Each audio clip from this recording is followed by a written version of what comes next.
You're listening to Crossing the Axis, the podcast that explores the commercial side of film production. With your host, James Keblis.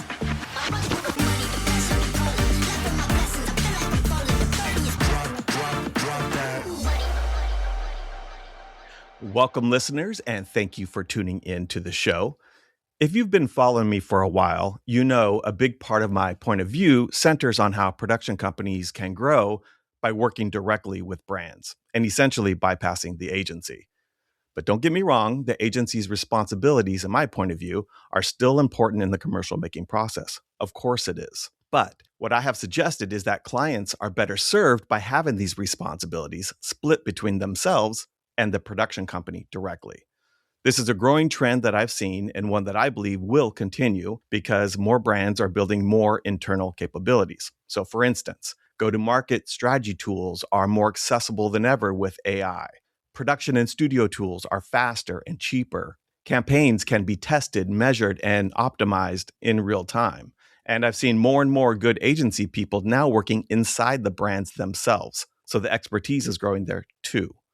The result is that more brands are choosing to work directly with production partners who can move fast, think strategically, and then be creative collaborators who then will actually make the work. I've talked about this idea across many podcast episodes. I've written about it, and I see it in my own client work. But my guest today, Jon Sneider, has literally written the book on it, and it's called Hacking Advertising. Jon developed this strong point of view while working client side. He hired agencies, he experienced friction, inefficiency, and disconnect firsthand. And in addition to complaining about it, he decided to build a company to address it. And that company is called Wild Gravity. In his book, Jon lays out practical, experience-driven guide for how advertising can be made faster, simpler, and more effective by collapsing the distance between strategy, creative, and production. And it's not just theory in his book. It's an actual playbook for production company owners to use, all built from real work, real brands, and real results. So today we're going to unpack where those ideas come from, how Jon has applied them in practice, and what production companies can learn from his approach as they think about this kind of growth, this kind of client relationship, and the value they might bring to the table. So, Jon, welcome to the show. Oh my God, thank you so much. That was an incredible introduction. I'm glad you like it. Did I miss anything? Did I get it right? You nailed it. Okay. Well, I should say before we begin, you and I are going to agree a lot here. I mean, It sounds like it. I'm trying. Actually, I'm going to try to fight you at some point in the conversation just to keep it interesting. I'll be ready. I think we agree too much. So I might even play devil's advocate here a little bit because basically you and I both have a very similar point of view, maybe perhaps a similar rant that listeners are going to hear today. And I'm excited to talk about that. But before we do, I need to know more about you and who you are. Now, I've read your book. I liked it a lot. It's a very, very good read. And I strongly recommend any production company owner reading it if they're interested in going direct to brand more. But I don't know you, and we're actually both in Seattle together. We don't know each other. How did you get here? Who's Jon Sneider? Have you ever worked for agencies? Catch us up.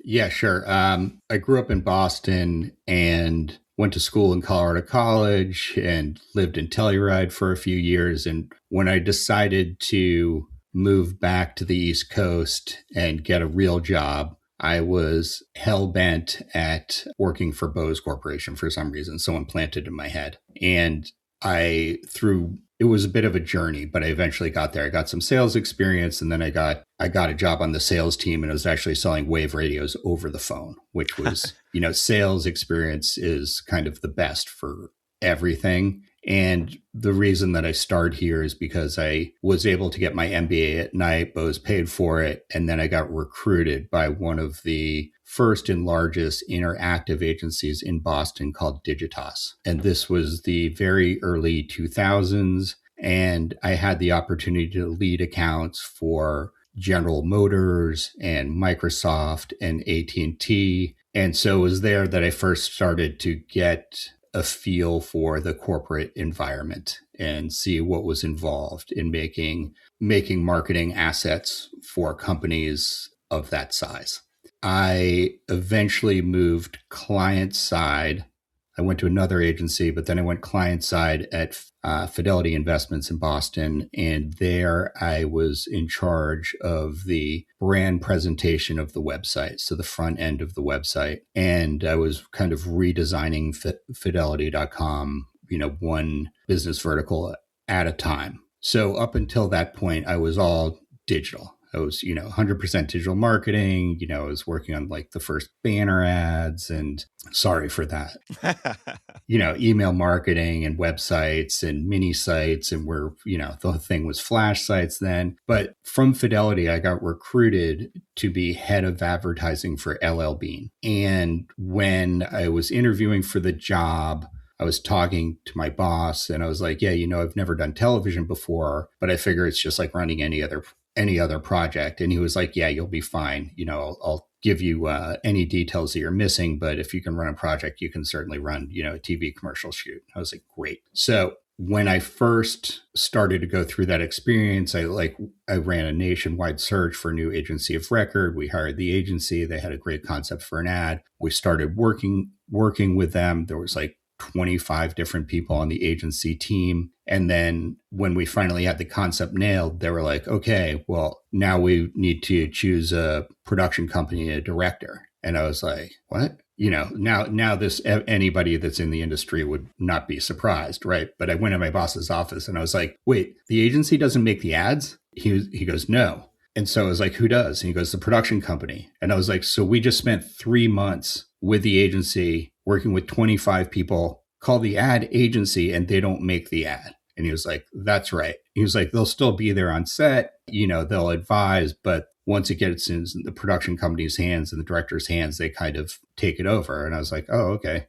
I didn't know that because obviously everything in digital production was done in-house. Right. And so whatever, we had a great time. The production company was super collaborative. Director was great. We made a really nice family Christmas ad for LL Bean.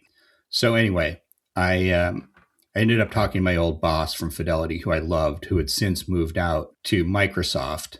And she said, why don't you move out to Seattle and work for me again? And I was like, potentially sounds great. Fast forward 6 months later, my family and I moved from Maine to Seattle. And that job became the biggest opportunity of my career. So I started out in charge of brand in the Windows 7 days. And then there was an opening for the person to drive broadcast advertising. So I asked my boss if I could take that on as well. And she was like, you really have limited experience doing this, but I'll gamble on you.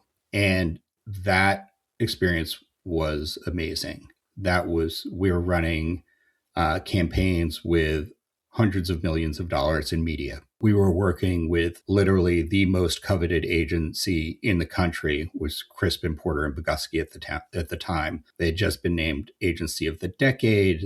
They'd been doing huge work for Burger King and Best Buy and all these other massive brands that were really groundbreaking. And we ended up working with the most coveted digital agency, also RGA, at the time. And it was a fantastic experience, and I learned so much, and that set up like the rest of my career. I did that for 5 years. But one of the things that drove me crazy was how freaking expensive the agency was, how slow they were. And then anytime that we needed to make a change, I was like, we need to change the font on this, or, something simple. And they'd be like, we'll run it up the chain. And I was like, what do you mean you'll run it up the chain?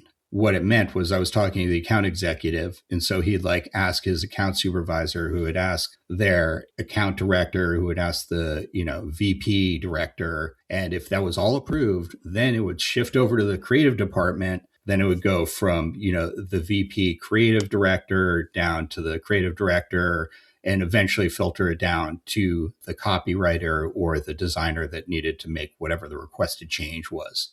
And I think historically, that bureaucratic process that you just described was probably built to protect clients from themselves. Because clients are dumb most of the time. Right. I think you and I are suggesting that might be changing, and clients are getting more sophisticated for the reasons I kind of laid out. But I think there was a good reason for that bureaucracy at a time. That's true. But what happened was like both my boss and I had significant agency experience. So we're like, this just has to be done. And so whatever, there's crazy, crazy bureaucracy, and it was super expensive. And like everyone, we started getting cost pressure for, how much our cost per spots were. And also my boss and I had some good ideas for TV ads, and we just wanted to make them, and our agency would just never make them. They'd always come back with something else. It was a very NIH, not invented here thing. And so we ended up trying an experiment where we took in this boutique agency who we were aware of, and we said, we just have these 3 ads and we want to make them. And they were like, we'll make them. We're like, awesome. And so this essentially just went straight to production. One of the partners was in Broken Lizard, who's the comedy troupe that does Super Troopers and all of those other cult classic movies. And so we hired them to make the spots. And we went from concept to on air in like 4 weeks.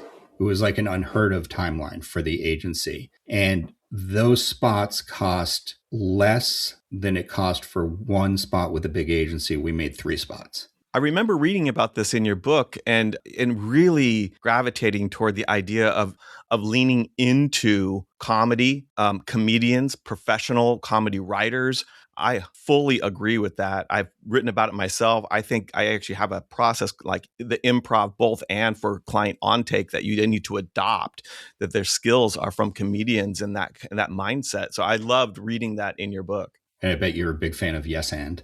Yeah, it works. It works. You keep that client moving. They don't even know. They just give up and let you lead them. That's how you get that, is by doing that process. Yeah, exactly. And so then we took these spots that we went straight to production on, and we tested them in digital, and they ended up performing better than the spots that were on air that were broadcast with our big shop. And so then we lobbied for, and we got permission to run those other spots that we made for far less money, far quicker, and they performed better. And so we were like, then we're kind of looking at each other and we're like, wait a second, did we just like reinvent advertising at Microsoft? Is this the new model?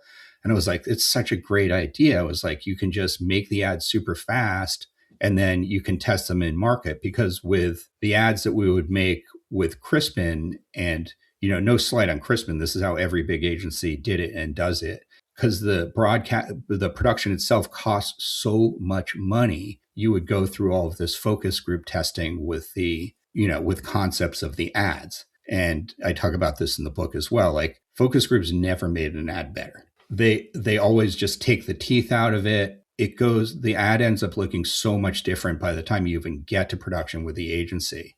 A focus group now is essentially your Instagram feed. Right, exactly. As it should be. Let the market truly tell you which is better or what isn't. That's absolutely or is true, working. Yeah. Because the market never lies. Right. Right. It can be manipulated, but it rarely lies. Yeah. No, when people vote with their wallet, they never. Right, they're always telling the truth. In a focus group, they're like, "Oh yeah, I would love this this low fat hamburger that you're talking about," but then when it gets down to it, they're like, "I'm not going to buy that." Right. I've like almost never seen real market results match focus group results. So anyway, if the production isn't so expensive, then you can afford to just run the ad on digital and test it in market. Then you can just elevate the best performers to broadcast. Then you're getting this kind of like content factory mode.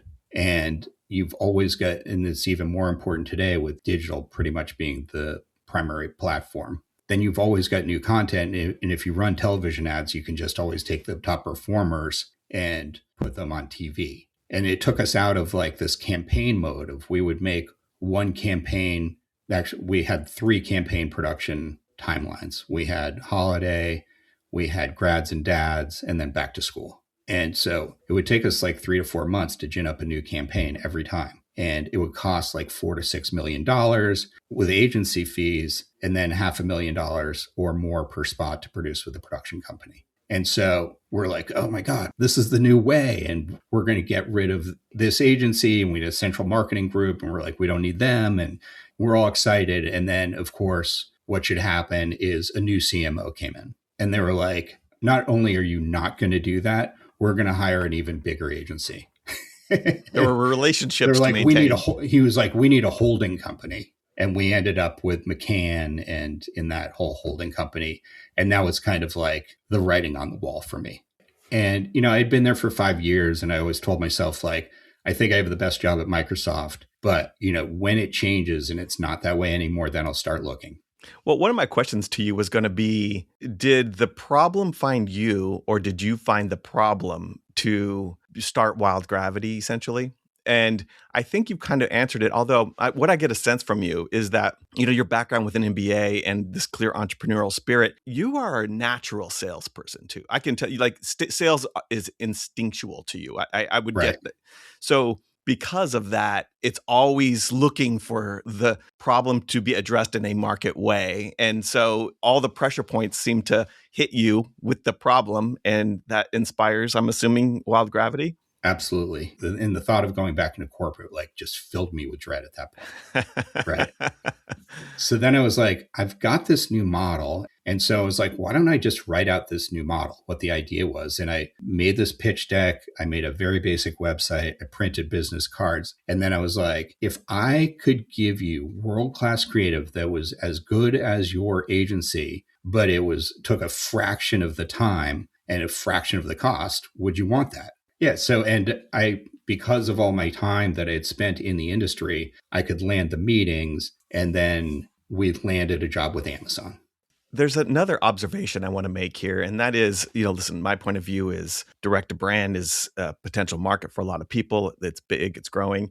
That certainly is yours too. And it's not a surprise that we're from Seattle, because in Seattle, it's a big market for corporate work. Amazon, Microsoft, T-Mobile, Starbucks. I mean, it's a sleeper town. There's a lot of production happening here, commercial production, but there isn't a lot of agencies here. They're not like top shelf agencies here. There's some good ones, but there's not like LA and New York or Chicago. And I think, but the work needs to get done, and there's a high volume of it, that it does create a culture of direct to brand. And it doesn't surprise me, like you feeling just instantly like you can go after that market. And I just intuitively understand what you're talking about, because that's the world that we have made money in and worked in and operated in that kind of a fashion. Yeah, I think we're a little bit a product of desire, ambition, and problem solving, and also contextual marketplace. For sure. And I have ADHD and OCD and a manic. So like I get on something and I chase it. Yeah. Okay, so you go after the business, you land Amazon, of course, because you said the right things. Right. I mean, that's kind of a cool story in and of itself. Like, I want to give me a little briefing on that. Yeah. So we went to pitch Amazon, and it was actually the woman that used to work for me running digital video at Microsoft was now in charge of marketing for Fire TV. And she said, we have a problem where we have these videos that run alongside where we have the trailers for movies and shows and things like that. And the idea is we need to teach people how to use the device and how to search and do all the things that you need to do to learn how to use the device and find content. And we need these short little videos, and they have to be about 10 grand a pop, but it has to look great. Of course. Right. Because they're going to run alongside movie trailers. Right. And so we're like, okay, well, we could possibly make something work if it was multiples. We went in there and it sounded like there was 5 different scenarios that they wanted to do. It was like how to search with your voice, how to use the remote control, how to find new content. It's like 5 different things that they wanted to show. So we were hoping to land the project and get a $50,000 project. And so we pitched, and we had 5 different platforms that we pitched. One was like, you could do it with a, news broadcaster style. You could do it. One was cardboard cutout animations. We did one that was like over the shoulder sketch artist. And we had 5 different platforms, and we went there and they loved it. Right. They were so excited, and they basically handed us the project in the boardroom. And so we're so excited. We're leaving there. We're high-fiving. We're coming out of day one, near the spheres, and we're getting into, and then on the way back, I get a call, and the client was like, we love it. We want to do it. And I was like, great. Which platform did you want? And they're like, we want to try all 5 of them. And we're like, all right. And then I was like, so which scenarios do you want to test? I figured they'd only want to test 1 or 2. And they're like, we want to do all 5 scenarios with all 5 platforms. I was like, that's $250,000. I was like, okay, all right, now it's a real job. And then we're so excited. And then she calls me back 2 minutes later and she goes, we also need them localized for Germany, France, UK, and Japan. And I was like, we proposed, some of these are live action. We can't just put in new text. Like these would be new videos, net new. And she was like, I know. And I was like, okay, so that times 5 again. And she was like, I get it. And we're like, oh my God, we just landed a 7-figure deal. And so that's kind of what started it all for us. Incredible project from Amazon. And then we worked on that account actually for years. And it performed? Oh, yeah, it performed great. We went through a few different iterations of the platform. And then what was interesting is we ended up making a digital set for that because really we had kept setting it up in kind of a living room environment to get people to ground it and to establish where you would use the device, of course, right? And then we figured out that the living room itself wasn't important at all. And so we made this white on white living room. And then also we made it so like there was actual digital objects. So we could adjust the lighting after the fact. We could do all of these different things. And then that proved super effective. And we used it for like 3 years. So let me ask you this, that experience, was that a case study both for Wild Gravity to build and the book that you wrote? Catch us up on what is Wild Gravity? Do you consider yourself more producer, more business leader, more creative, a combination of those things? Why the book? What are you trying to do with it? What's your point? I mean, the thing that makes Wild Gravity different than an agency is we have creative, we have production, post-production, and visual effects all right here in our location in Seattle. And we're all here. It's not virtual. We all come to work. And so because of that, we can create work so much faster. And it's so much better than working with an agency because there's not all of those handoffs. And the other thing that's integral to our model, which this Amazon job shows off, is our setup is that we have 8 to 10 of us here in the office, and between us we can make anything from a feature length film to a 6-second TikTok. But when jobs get big, we hire through freelancers and contractors. And so we went from 6 people to 60 people in about 2 or 3 days. And then at the end of the job, it's not pink slips and tears. It's high fives and see you on the next job. If you're going to scale up from 6 to 60 in 2 days, that requires knowing who is good and who's Right. not, and keeping really good tabs on the talent that is available to you. That's right. Maintaining that. That is not small work. That is important work. You can't just jump on LinkedIn and start hiring people. You definitely will make a mistake, and you will Right. make work that won't be good if you do it that way.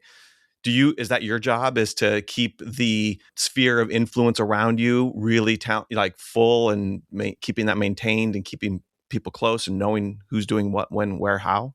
Yeah. I mean, and to your point, I'm fond of saying I will give my model away. If you're an MBA at Stanford and you wanted to try this model, have at it. The thing is, you can't do it without all of the experience and the connections. And that's what made it possible that very first time to be able to scale so fast, is because I already knew all of the people. I had been doing it for, years, for 6 years in Seattle, and then, a bunch of years before that. So I knew exactly who to call. And then we do very basic things like we pay people on time, we treat them well, we buy them lunch, we give them a place to park, and we're fun. And so people love working with us. So now we have, a Rolodex of hundreds of people that we work with, and we can always scale up, in a matter of days, because people always say yes to our jobs. One of my points of view on people growing, sustaining at minimum and growing, hopefully, their company is to attract, don't chase, stop chasing, attract, bring leads to you, grow current clients and all that kind of stuff. And to attract, you have to have a point of view. You have to be able to stand behind that point of view, explain that point of view, show the results of that point of view, be visible so that when people realize they need something, and then you're saying things that resonate with them, they call you. And you have done that so well. You have such a strong point of view. You have a great presence in socials. You've written a book. It's very clear what you do and what you don't do. Tell me more about the role of the book in that. Many company owners probably think they have a book in them. So tell me about the book, what you're trying to do with it. Is it working to attract clients? All of that. The book started out as like, I think we're doing something really unique here, and really more people should know about it. I've talked to a lot of authors now, and that's how things start. And a lot of first-time authors make the mistake, and I did it too, of thinking that you're writing the book for you. And really, you really need to be thinking, even from the beginning, the what's in it for me for the readers. And so that should be your fundamentals for your website, for everything. Your social. Sure. It's not about you, my friends. Yeah. No, I've talked to so many, agency or marketing people that have like been in the industry for 20, 30 years. And they're like, I'm writing my book now. And I was like, just a heads up, nobody cares about you. Yeah, nobody. Right. Like, I know you have like thousands and thousands of followers, but nobody really cares about you. They only care about what you can do for them. Yes. Yeah. Right. And you really, yes, everything about your company and your marketing and sales needs to represent that point of view. And then also the part of the problem with having a company like ours, where we're really small, but we work with billion and trillion dollar brands, is it's hard to reach those people. And, for a while, for 5, 6, 7 years, we never really worried about who our next client was going to be, and things would just happen. And then COVID came and everything blew up. And then soon after that, the Fed started raising interest rates. I won't go into that. But anyway, it really chilled the whole market. We're like, well, we have to have like a real client acquisition program now. But the problem is it's really hard to reach people like CMOs at big companies. And so I thought, well, what if I wrote a book that was kind of targeted at them, that gave them all the tools to be like, hey, you can skip the agency and save millions of dollars and actually generate millions of dollars for your brand. And so then the book became really kind of a long lead device. I was imagining who you were writing the book for, and I saw it dancing kind of back and forth between other production company owners. I think that you thought you landed on a novel idea that you see work, and you want to maybe the book that you wish you had when you were starting out, kind of an idea, right? For other production company owners, pay it forward, maybe point of view, and to kind of show that you've landed on something kind of cool. The other part of it is it's also a playbook for potential clients, right? To say, when you're evaluating what you need to do and who you're going to work with to get that done, think of this criteria that I'm laying out here and find, if not me, somebody like this, right? And you can kind of then explain to them what they get out of it by taking this approach. Yes, there's kind of 3 audiences that I wrote it for. One is the brand manager, CMO person who is just tired of working with the standard agency route, the high costs, the hassle, and the long timelines, right? And they're just looking for a better way. And then the other audiences are agency owners who are like sick of giving so much money away to production companies. And so this is how you can take an agency and add production capabilities. And then, some people call hybrid agents, I call it creative production companies, creative production agencies. So that's how agencies owners can do it. Which is also a growing trend, by the way. So sure. I opened this up with like, hey, I'm trying to take a piece of the pie that's currently owned by agencies, and I am. But agencies are doing their part. They're bidding on their own jobs. They're doing in-house capability. For sure. There's a path for them to take other work too. It's a very competitive market. Yeah, I mean, what I'm talking about really is not new. So agencies are trying to do it, and then also it's written for production company owners who are like, you're sick of working with agencies and, all of the headache there. Well, you can actually add creative capabilities and do the whole thing and then go direct to brand. My personal point of view is that it's better to start that up from the ground up, because bolting on agency capabilities to a production company or bolting on production capabilities to an agency can be problematic also, because it doesn't necessarily get rid of all of the bloat in the hierarchy. And then if you don't manage it well, it's still kind of 2 separate orgs, and you're still dealing with a lot of handoffs and bureaucracy. It can be done, but if you look at the way the holding companies are doing it, that's not the way. It's like, okay, here's our agency. Now we work with our production company. And it's like, it's just basically the same model and same headaches, but you're just writing the check to the same person. I actually had an episode, probably it was mid 2025. I can't remember what number it is, but it was with Jillian Gibbs, a fantastic author and leader in our business. And it was all about basically a David and Goliath story in conversation, where we're talking about how independent boutique shops can compete against the holding companies. It's a fantastic episode. Partnerships is one of the key takeaways. And then doing very much what you're doing at Wild Gravity. And basically a lot of the playbook that you have in hacking advertising. Right. Yeah. I mean, there's a lot of different ways at it. A lot of people are doing kind of freelance collectives and things like that. But to your point, kind of at the beginning of the show, there's so many brands that are trying new ways, that are bringing capabilities in-house. And that's something I advocate for very much. And they have a lot of agents. They might have an internal agency, or they have at least have, some of the core competencies. They have a creative director and copywriters and things like that. And so it just makes sense for them. Inevitably, when somebody makes an internal agency, that agency gets tapped out very quick and overloaded, and they always need to outsource. Tell me where I might have this wrong, but I'm not saying that like I said in the beginning, the responsibilities that the agencies have held doesn't go away. Just the agency goes away. The responsibilities still need to be managed. But I guess my point of view, and this is where you can tell me from your experience, as a production company, you don't have to be as good as the agency was at handling that responsibility. You need to be 50% as good.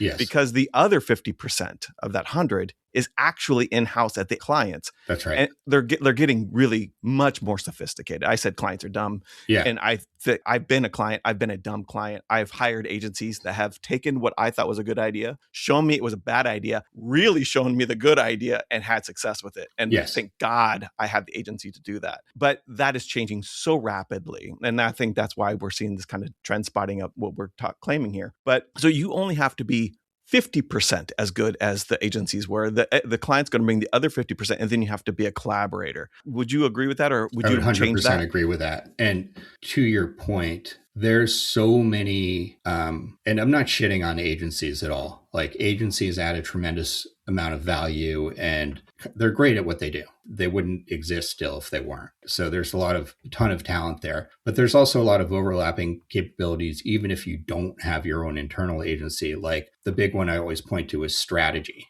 We used to spend so much time on strategy with the agencies. And I was like, we have a huge strategy team here, and they're very good. And whenever the agency brought in a strategy, it was always missing something. It would always be like, yeah, that would make a lot of sense if you had all of this data, which you don't have, which you're never going to have, because we'd never give it to you. So one of the problems with agency strategy is they never have all the data, and nor should they. And the data they did have is now accessible to the in-house teams. Yes. And so usually if clients are in a typical agency relationship, they're way overpaying for strategy, for one thing. And so I recommend taking a lot of the agency functions in-house for brands. And one of the very first ones is strategy. Not that the agency should make creative strategies. Of course they could. But I feel strongly that the client should own the marketing strategy. So let's get into this a little bit, because that is where probably the hardest part for any production company owner to want to go this route is. Historically, they've hired producers, they've hired director and director types, and they usually don't hire a strategist or a creative director or anything like that. And that's real money, real expense. But you have to do that to some degree in order to go direct to brand and be successful, I would say. Yeah, very early on, I was like, we're not doing strategy. I was like, we're just not doing it. I was like, the client should be responsible for that. And that doesn't mean we're not strategic. We're still strategic in our work, but we just expect that the client should own their own strategy. And certainly there's different engagements where a client might really need it, and we will engage somebody like that. My partner is an executive creative director, so we have a creative director, and we'll go outside if we need additional creative firepower. But do you play the role of a strategist? I do. I could tell. That's what I would have guessed. That maybe because I've already read and I see your commitment to performance, which if you have a commitment to performance, whether you hit it or not, it requires a strategic approach. You have to think, there's the target. Here's why I'm aiming at that target. Here's what I'm going to do to try to hit that target, and we'll find out if it worked or not. Right. That is all strategy.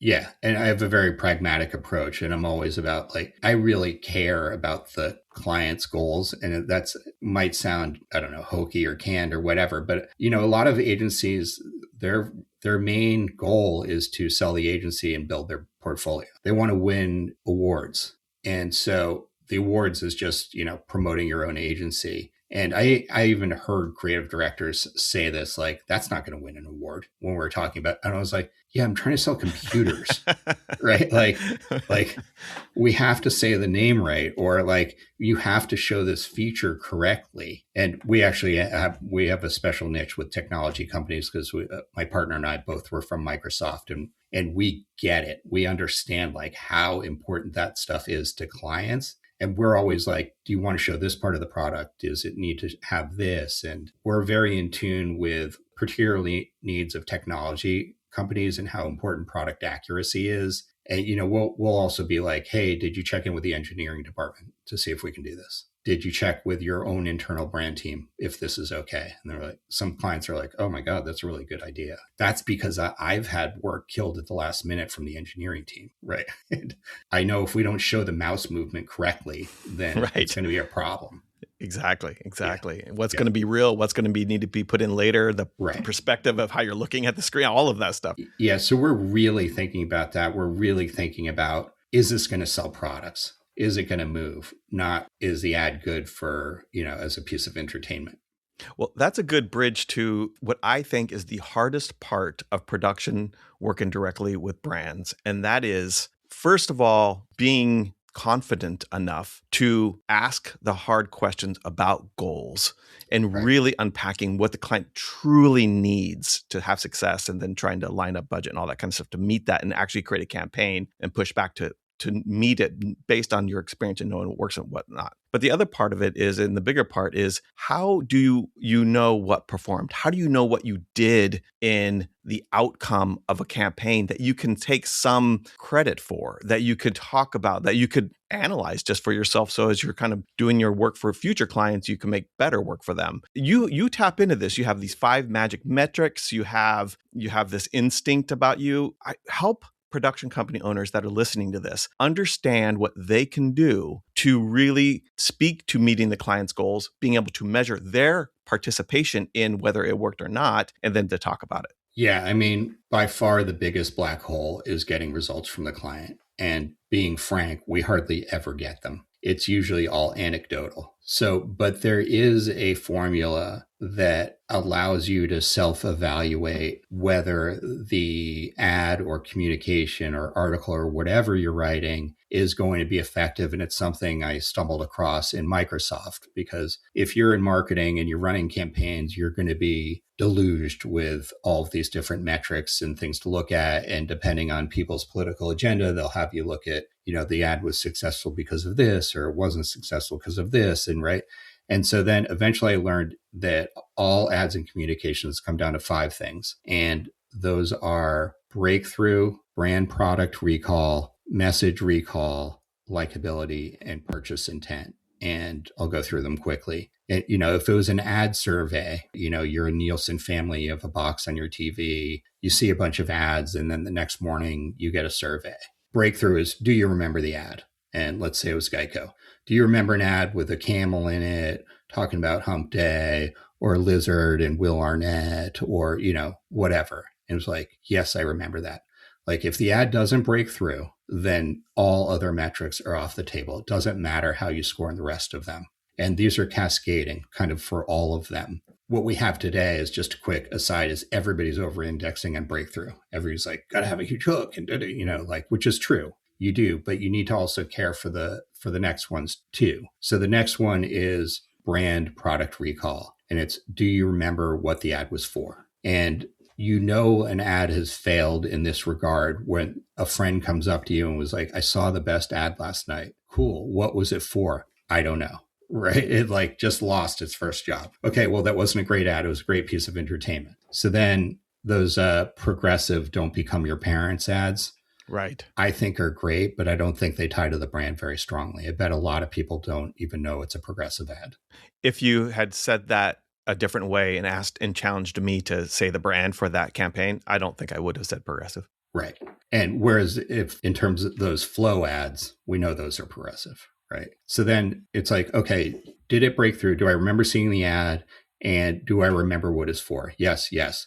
Next one is message recall. Do you remember what the message was? What is the message of those progressive don't become your parents ads? Are you being rhetorical? Are you asking? I'm kind of being rhetorical, but like, you don't know, right? I love talking about the insurance company because they just run so many freaking ads and they run multiple campaigns at the same time. And it's a commoditized product. And so, I talk about Doug and Limu Emu, right? It's like, okay, do you remember those ads? Yeah, I remember them. Do you remember who it was for? The connection's not quite as strong. Liberty Mutual, I guess, Limu, right?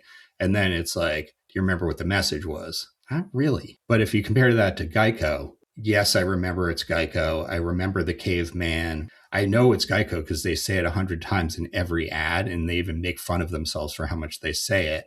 And then do I remember what the message was? Of course I remember what the message is. Save 15% or more on your insurance because they say it in every freaking communication.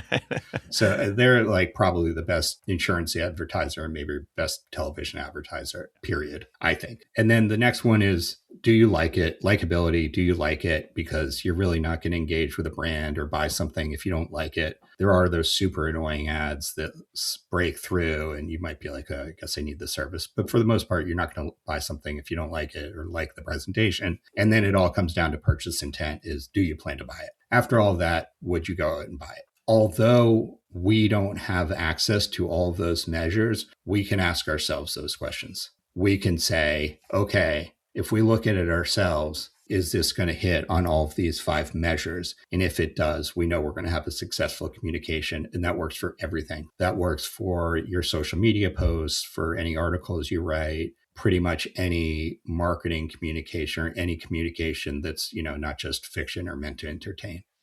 As a sales point, I think showing a client that you're committed to their goals and doing the best you possibly can to meet those goals would be to establish a service that's going to measure the results of these campaigns in advance and then agree upon that and then get them to unlock the budget so that they'll know. Most of the time they're already there anyway because they're people they report to are requiring it. But Right.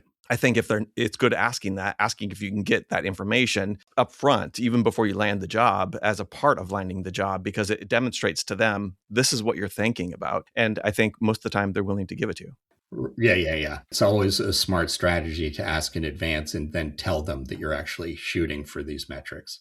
This has been such fantastic information, and I really encourage people to read your book. I really appreciate how specific you are, how transparent you appear to be, and just kind of the matter-of-fact way you present this stuff. Beyond what we've already talked about, what's important? What do you feel is important for people to take away from your book? I think the very most important thing is the creative, that people get focused on so many different things and it's easy to, and, of course you need to think about, your messaging and your purchase funnel and all of that. But at the end of the day, it really comes down to a really strong piece of creative and you need to really care for that. And that is the thing that you should be investing in. If you're saving money on strategy or saving money, in these different elements, over invest in creative, have a really strong creative team, have a good creative team as part of your brand, and don't overspend on developing creative, but you also don't want to make decisions that are going to make your brand seem, not polished or not as professional. We all know that when you see unprofessional looking communications, that it makes you think the business is not very professional. Or when you see cheap ads that look cheap, it makes the company look cheap. I want to just, before we wrap, I want to just ask one more question about creativity and you bringing that up, because I've had multiple client side conversations on this podcast, and pretty universally, they all say when they're hiring directly, to production, that they think they have a good idea. They know their market, they know their customer, they know the environment, and they have some level of experience in doing creative. And they think they have it, but they don't know they have it. And they are looking for pushback. They're looking for verification from an objective point of view. But I think oftentimes production companies aren't skilled at that. Agencies are. Right. But if you want to develop that direct to brand relationship, you have to develop that muscle of being able to push back in a polite and in a caring and intentful way. Do you do that a lot? Do you push back? Do you find that you change a lot of creative as a result of that? Yeah, we do. There's a lot of times we get stuff and we'll be like, I know you said you want to do this, but you really want to do this, and here's why. Particularly in the tech field, we've done it so many times. For my partner and I have like 20 years of experience of developing marketing collateral and assets for tech brands, and be like, no, this is a demo. You really need to be showing this, this, and this. This is an ad. You don't need to be showing exactly how to use the product. There's a lot of things that we know inherently that is the type of things that agencies would help with. And that's what I think makes Wild Gravity special, is that we have like real agency capabilities in-house along with production. And I think that can be difficult for a brand if they're going directly to a production company, or a production company that's trying to bolt on creative services. Like, somebody has to have that skill. Well, I love that you're doing that, and I love that you're influencing it. Jon Sneider, it has been so fantastic to talk to you. Thanks for everything. And everybody, check out the book, Hacking Advertising. It's a really good read. It's basically a business plan for some of you out there, but just know that it's not just the same business if you're going after agencies. It's something different, but there's something to be had if you can do that something different. So anyway, Jon, where can folks find you? You can find me. I'm at Jon Sneider on most of the socials, and that's JONSNEIDER. And then if you're interested in the book, check out hackingads.com, or you can go direct to Amazon and just type in hacking advertising. It'll be the first thing you come up. And if you want to work with Wild Gravity, we're at wildgravity.net, and we're right here in Seattle. And we work with huge brands and smaller ones. And particularly if a tech brand, you should seek us out. There you go. All right. Thank you, Jon. Thanks so much, James. This was really a pleasure. Thank you for listening to Crossing the Axis with James Keblis. If you're interested in joining the conversation or have a topic you'd like covered, please drop a note at keblis.com. That's KEBLAS.com.